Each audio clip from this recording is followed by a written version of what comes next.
Jewish neighborhood.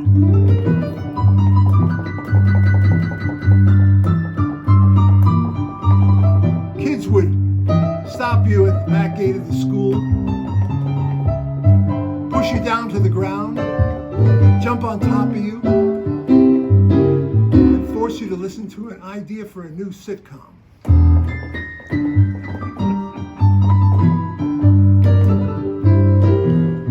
My friend,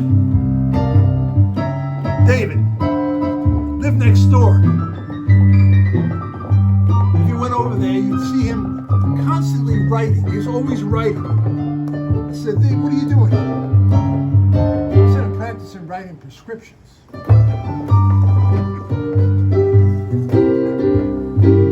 Very Jewish neighborhood. There was one kid, though. His motto was, anything you can do, I can do better. And he finished it off with a, ha! Anything you can do, I can do better. Ha!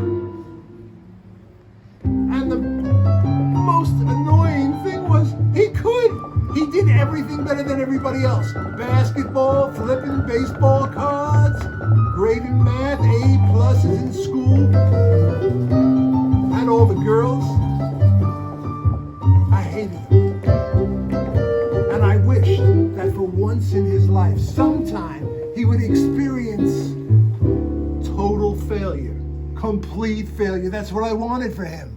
I know it's not very generous of me. It's not big-hearted. It's not, maybe I need to be more evolved as a person, but I wanted him to fail bad, really bad.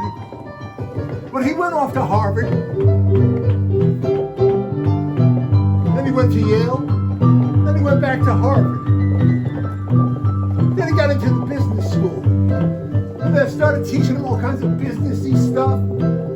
Charts and graphs and statistics, management, economics. He was bored. He said, man, I don't want to know this. I don't care about this. I want to make money now. I want to make money today. I can't wait to get into, what's it called? McKinsey? Kinsey. Some kind of consulting group, Deloitte and Touche, one of these things. Who cares? That's going to take too long to make the money. I got to make the money now. So what did he do? He knew money comes from selling stuff right away. Sell stuff. What is he going to sell? Merchandise. Things you can put your hands on. Not a service, not something abstract. He got himself a job. This is crazy. He got himself a job as a buyer at Macy's.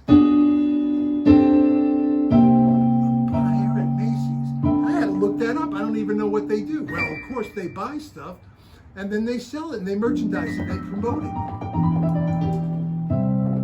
Within the first few months, he started distinguishing himself. He bought tons and tons and tons of socks, and he bought underwear, and he bought pajamas. He was in the clothing department at Macy's. Well, pajamas. How are you going to sell pajamas? How are you going to sell more pajamas than people actually need? He came up with this idea. Oh my God, I don't know how he did it. He wasn't a poet. I was studying literature. I mean, I'd read Chaucer. Well, I tried to. And Milton. Well, I tried to. All kinds of stuff. Okay? Well, look, I read a lot of Elmore Leonard. So I know language and words. And poetry. I'd read some poetry. Have you seen the poetry of Jim Morrison from The Doors? That's poetry, and I knew that. He didn't even know poetry, and yet he came up with this. He came up with jammies in a jar. Yes, he put the pajamas in a glass jar, like a fishbowl kind of a thing, so you could see the pajamas. So when women came into the store, at Macy's or Bloomingdale's or wherever, they would see pajamas, cute little pajamas in a glass jar, like it was something precious. They loved it.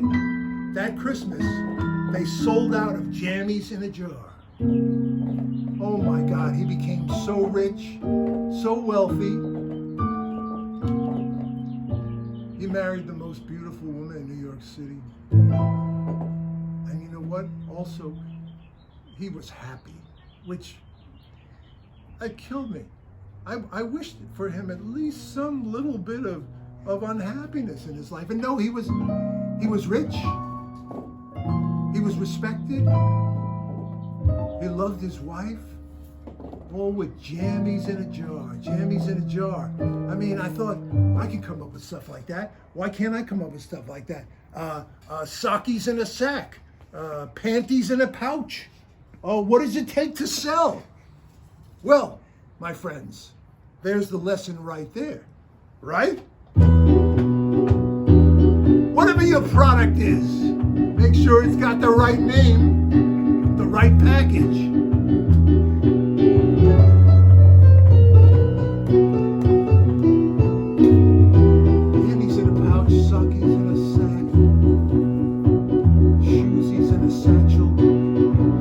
Come up with lots of them.